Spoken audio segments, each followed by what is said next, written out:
Не бывает нормальных людей, которые, идя по жизненному пути, не волокли бы с собой ворох горьких сожалений о сделанном или не сделанном ими. Считается, что это нормально, и я не собираюсь спорить. Если вам не повстречался человек, не сожалеющий ни о едином своем поступке, мой вам совет – бегите от него, что есть сил. Моя ноша сожалений, как вы еще убедитесь, тяжела чрезвычайно. Я расскажу вам об одном поступке, совершенном мной в детские годы. Это тяготит меня и поныне. Вероятно, я ничего не добьюсь, представив его на ваш суд, но, надеюсь, кому-то станет немного легче, когда он поймет, насколько более страшные ошибки способны другие. Видите ли, у меня нет брата. Однако в августе 1991 года брат у меня еще был.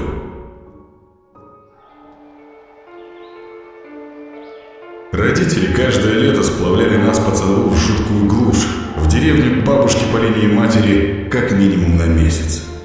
Мотивировали это необходимостью потребления нами даров природы и чистого воздуха. На деле все, конечно, было прозаичнее. Родителям хотелось от нас отделаться и отдохнуть самим. Эти поездки оставили в моей памяти двоякое впечатление. Конечно, было много хорошего и интересного. Малышне есть чем развлечь себя в деревне, вы и сами это прекрасно знаете. Зато ощущение безмятежного лета сильно портила нам бабушка. Выделяю я это слово не просто так. Наша бабушка была максимально далека от образа доброй сказочной бабуси, что напечет пышек и расскажет нам на ночь сказку. Откровенно говоря, и спустя годы я понимаю это еще отчетливее. Бабушка была отвратительной, полусумасшедшей злобной мегерой, сведшей в могилу своего тихого и покладистого мужа. Дедушку нашего я почти не помню. Брат был старше меня на 3 года и запомнил его гораздо лучше, всегда отзывался о нем с теплотой. Возможно, в этом и была причина того, что если ко мне бабушка относилась еще сравнительно терпимо, то брата откровенно ненавидела. Тем сложнее мне понять эгоистическую позицию наших родителей, год за годом отдающих нас на попечение этой старой и больной женщины. О, они были в курсе ее характера, и особенно отец. Но на все протесты ответ был один. Ну, не выдумывайте. Слушайте бабушку, она старенькая, не расстраивайте ее. Я боялся бабушку до судорог. Тем летом нам с братом было 9 и 12 соответственно. Андрею, как старшему, вменялось в обязанность следить за мной, поэтому мы практически все время проводили вместе. Других детей нашего возраста в деревне было мало, и мы довольствовались теми играми, которые выдумывали для себя сами. Домик на дереве в лесу за домом, пираты на самодельном плоту, кража малины из соседского сада. Традиционный мальчишеский набор. Бабушка ввела предельно строгий распорядок дня, и, боже упаси, вас его нарушить. Для понимания, она не стеснялась браться за хворостину, если мы опаздывали к столу хоть на минуту. Недостаточно быстро выполняли ее поручения в огороде или ходили куда не надо, о чем ей становилось известно от болтливых соседок. Не надо было практически никуда. Под запретом оказались лес, трасса, большой овраг, соседняя деревушка, заброшенные коровники, сельпо на перекрестке и, конечно, река. Каждый вечер мы рассказывали ей байки о том, как невинно провели день, взявшись за руки, прогуливаясь на лугу и собирая землянику. «Ну смотрите мне, сорванцы!» — скрипела она, прищурив глаз. «Все равно все вызнаю, если врете!» Дела шли своим чередом, когда в один из дней нам повезло отыскать пещеру. 2 дня подряд, почти не переставая, лил дождь. Приключения Тома Сойера были дочитаны, а маленький черно-белый телевизор показывал преимущественно помехи. Как ты не изгаляйся с воткнутой в гнездо антенной проволокой. Исследовать один и тот же чердак по 100-му разу было неинтересно, а попытку смастерить качели, перекинув через потолочную балку канат, бабушка категорически пресекла. Находиться с ней в одном маленьком доме было почти физически тяжело, поэтому стоило только тучам разойтись, мы с воплями вырвались на свободу. Получили нагоняй за вопли и были отпущены к лешему ввиду того, что мокрый огород не требовал полива. Окольными путями, ежеминутно опасаясь слежки, мы добрались до широкого заросшего лютой крапивой оврага, через который когда-то давно упало дерево. Это дерево и опасность обстрекаться, упав с него вниз, сами по себе давали понятный повод для развлечений. Вся деревушка стояла на высоком, действительно очень высоком, холме, круто обрывающемся к реке. Овраг полого уходил в том же направлении и был в некоторых местах не менее десятка метров глубиной. На дне его вас ждала прохлада, тень, журчащий ручей и неизбежные царапины и крапивные ожоги, не говоря уже о полчищах комаров. Одна из сторон оврага была примечательна ласточкиными гнездами. Туда мы и направились, сперва по скользкому после дождя стволу дерева, а потом с не меньшим риском свернуть себе шею под песчаным краем обрыва, усеянным гнездами-норками. Какое-то время мы пытались разглядеть что-то в гнездах, нашли скелет птенца, а потом голдящие чайки внезапно напали на нас, налетев стаей, задевая крыльями волосы и лицо. Не ожидая от глупых птиц такой прыти, я совершил неверное движение и с криком покатился вниз. Когда, цепляясь за кусты и траву, ко мне осторожно спустился Андрей, я уже рассматривал свое открытие, забыв о дюжине свежих царапин и рваной футболке. Часть глинистого склона, я докатился примерно до его середины, как бы сползла вниз под собственным весом, открыв взору узкую горизонтальную щель всего полметра длиной. В щели было темно, из щели дуло. Может, щель была там и раньше, но, скорее всего, это двухдневный ливень спровоцировал оползень. Великая удача для юных исследователей. Мы рылись в земле до самого ужина и расширили щель настолько, что мне удалось пролезть внутрь. Почти сразу пещера расширялась в подобие камеры. Этакий грот со стенками из влажной холодной глины, где можно было свободно сидеть. Света не хватало, но я разглядел, что узкий проход уходит дальше и вроде бы делает поворот.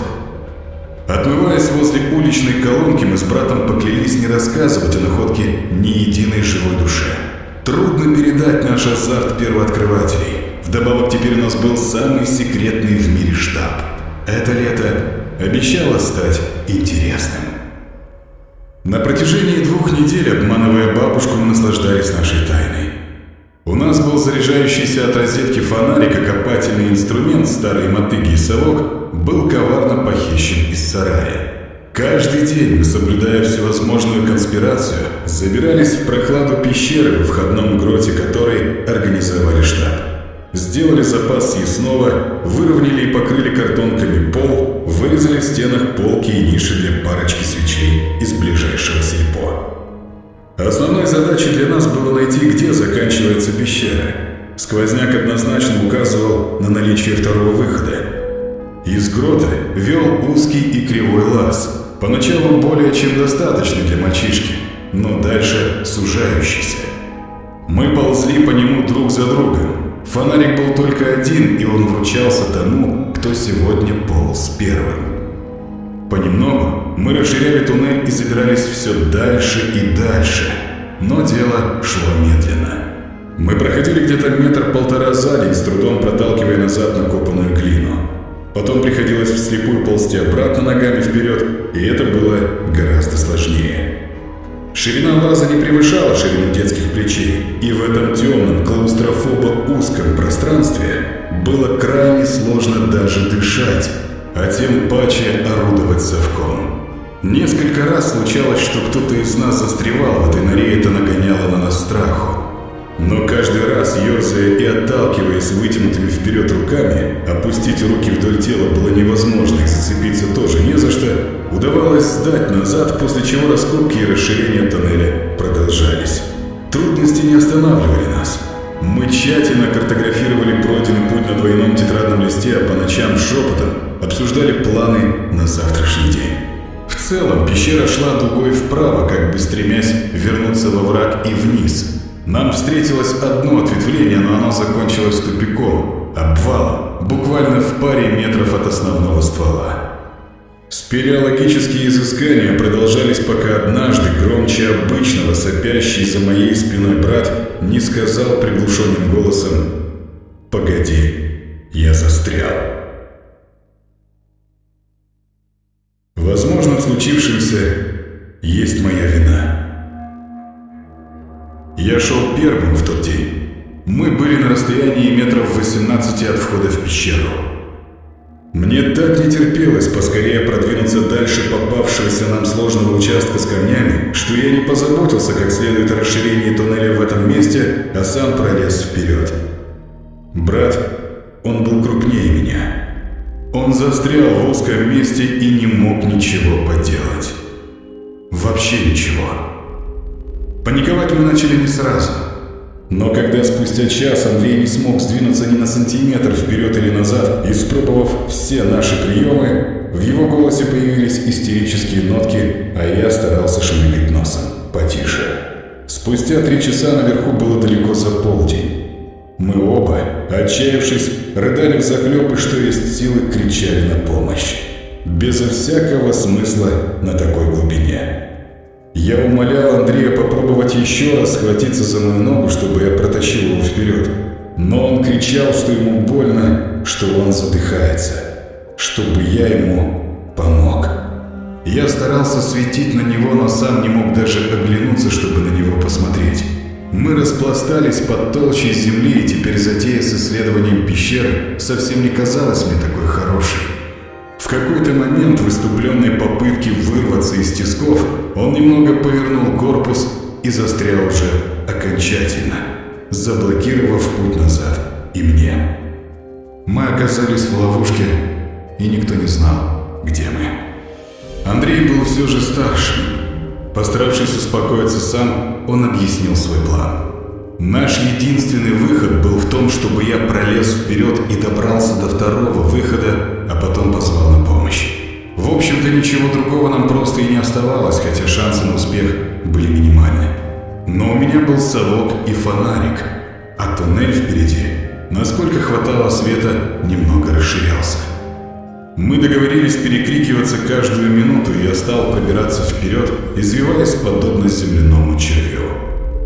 Паника и отчаяние затуманили мои воспоминания. Я помню лишь, как бесконечно полз и полз и полз вперед, раздирая руки, колени и одежду.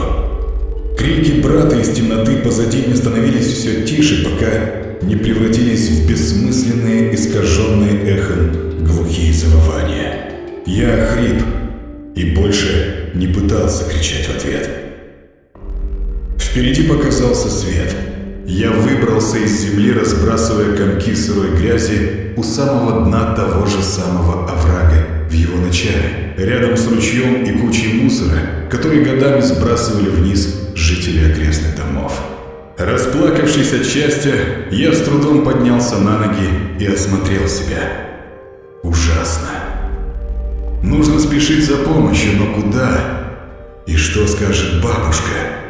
Она убьет меня. Убьет нас обоих совсем. Подняв размытый от слез взгляд, я увидел голову бабушки над краем обрыва. Она глядела прямо на меня, грязного и жалкого нарушителя всех ее правил, какие же злые были у нее глаза. От шока я потерял сознание. Открыв глаза, я увидел над собой темнеющее небо. Мы пропустили время ужина. Все тело болело. И тут я понял, что просто не могу. Я ни за что не смогу рассказать бабушке. Мне, конечно, просто почудилось, что я видел ее наверху. Что мы делали и что произошло. Да, я трус. Ужасный трус. Но тошнота подкатывала к горлу при одной только мысли о признании. Я уже говорил, что очень боялся ее. Теперь вы понимаете, насколько. Боже правый, я был всего лишь напуганным ребенком. Хотя, конечно, это все просто дешевое оправдание. Моясь в одиночестве под колонкой, я клялся себе, что завтра спасу брата сам. «Где твой брат?» Скрипучий, как пара ржавых дверных петель, голос спокойный и какой-то холодный. Ни слова про мой вид или просто опоздание. Я вжал голову в плечи. «Не знаю, мы поссорились и гуляли отдельно. А он что, еще не пришел?» Жалкая очевидная ложь. «Еще нет. Мой руки и ешь, тарелка на столе». Больше не было сказано ничего. Я долго ворочался в кровати, представляя своего брата там, в плену холодной земли, словно похороненного заживо. Мне снились кошмары. Утром мне нашлась работа в огороде. Отлынивать было невозможно. Я собирал в баночку колорадских личинок под тяжелым немигающим взглядом бабушки, сидящей на крыльце в своем кресле. Сумев улизнуть только после полудня, я понесся огородами к оврагу. Едва забравшись в грот, я услышал завывание и стон. Я кликнул брата и полез к нему, подобравшись к подошвам его кроссовок. Господи, как же он был мне рад! Спрашивал, когда будет помощь и почему так долго, и собрались ли взрослые с лопатами, еще что-то про веревку. Андрей говорил взахлеб, смеялся и стучал ногами. Он провел в туннеле уже сутки, и ночь один в полной темноте. Запинаясь, я объяснил ему, что помощи пока не будет, ну то есть будет, вот я ему сейчас и помогу, вытащу его. У меня и фонарик заряжен. Какое-то время он молчал, а потом ударил меня ногой по лицу. Я отполз назад, как мог старался убедить, что так всем будет лучше, и он согласился. У него не было особого выбора. Я ковырял землю и так, и эдак. Сбегал за длинной тяпкой, тащил его за ноги под ужасные крики боли. Подобрался с другой стороны через вход ручья, и когда мы оказались лицом к лицу, он плюнул в меня. Я делал подкоп под его грудью, говорил вдохнуть и тянул. Принес ему свечи и спички, чтобы в его пещере, да, я уже назвал про себя это место его пещерой, был свет. Ведь фонарик я уносил с собой. Принес брату воды и пару яблок, потом таскал еду с бабушкиной кухни. Но я так и не смог его вытащить. Ни в этот день, ни в последующие. На второй день моих попыток спасти брата он клялся, что убьет меня, как только выберется отсюда. Рассказывал, как будет ломать мне пальцы на руках один за другим, как будет выкалывать своим перочинным ножом мои глаза. Я плакал, и он тоже. Я ковырял землю, но моих сил не хватало. «Помоги мне!» — кричал он. «Помоги! Помоги!»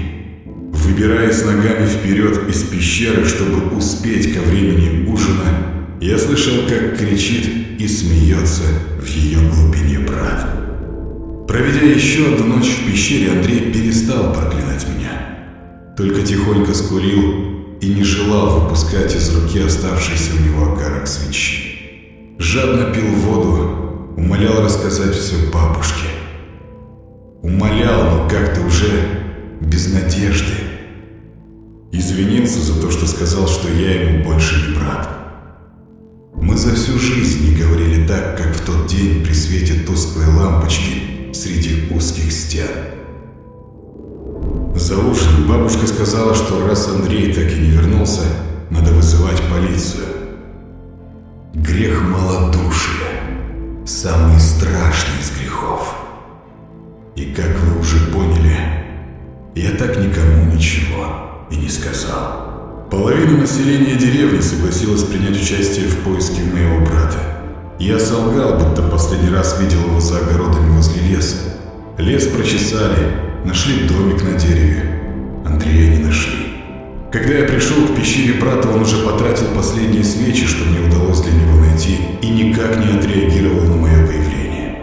Мне подумалось, что в его изможденном грязном лице с выпученными, полубезумными глазами пропало что-то человеческое, очень важное. Кажется, он слизывал влагу со стенок и жевал глину. Я видел кругом следы ногтей и зубов. Я сказал, что не принес ему воды, потому что так он быстрее похудеет и сможет выбраться. Андрей безо всякого интереса согласился, что это разумно. Когда я уходил, он не издал ни единого звука, только лежал там и, не отрываясь, смотрел мне прямо в глаза.